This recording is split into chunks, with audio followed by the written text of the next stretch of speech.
Morrissey, the enigmatic former frontman of the Smiths and one of the most polarizing figures in modern music, has always walked a delicate line between brilliance and controversy. Once hailed as the voice of a disenchanted generation, his poetic lyrics and melancholic delivery captured the hearts of millions. But behind the haunting music and sharp wit lies a personal and professional journey that has taken darker and more troubling turns than many fans ever expected.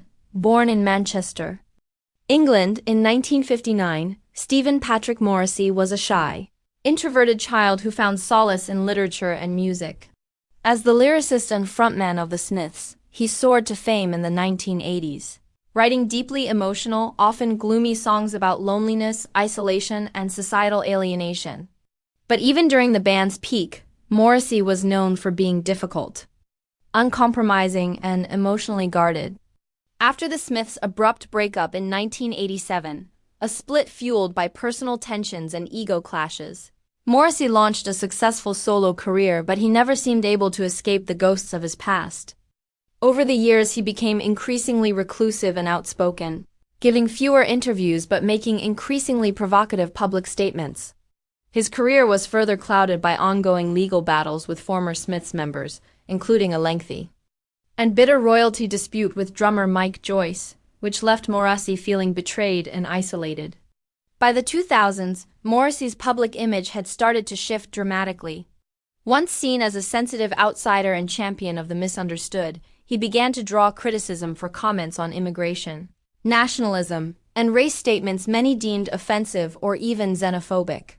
Longtime fans were left heartbroken and confused, wondering what had become of the thoughtful artist they once idolized. As his political views became more extreme and erratic, Morrissey found himself increasingly alienated from the music industry, with record labels distancing themselves and many media outlets refusing to cover his work. In interviews, Morrissey often spoke bitterly about censorship, betrayal, and a world he no longer felt part of.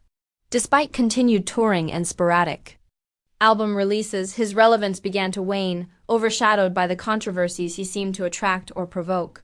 In his personal life, Morrissey remained an enigma.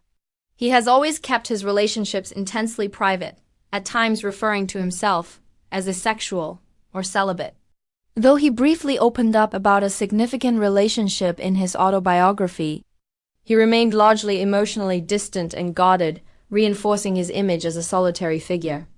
In recent years, reports have surfaced of Morrissey's declining health and increasing reclusion. His concerts have become more unpredictable, with shows canceled abruptly and fans reporting erratic behavior. While some loyal supporters continue to defend him, the broader cultural conversation has shifted, where once he was seen as a misunderstood genius, now many see a man consumed by bitterness, isolation, and disconnection from the world that once adored him. Morrissey's story is ultimately a tragic one, a gifted artist who once gave voice to the voiceless, now lost in a cloud of controversy, estrangement, and self-imposed exile. Behind the sharp tongue and defiant image is a deeply wounded figure, haunted by fame, fractured relationships, and a world that moved on without him. His life is a somber reflection on what happens when brilliance turns inward and the past becomes a prison.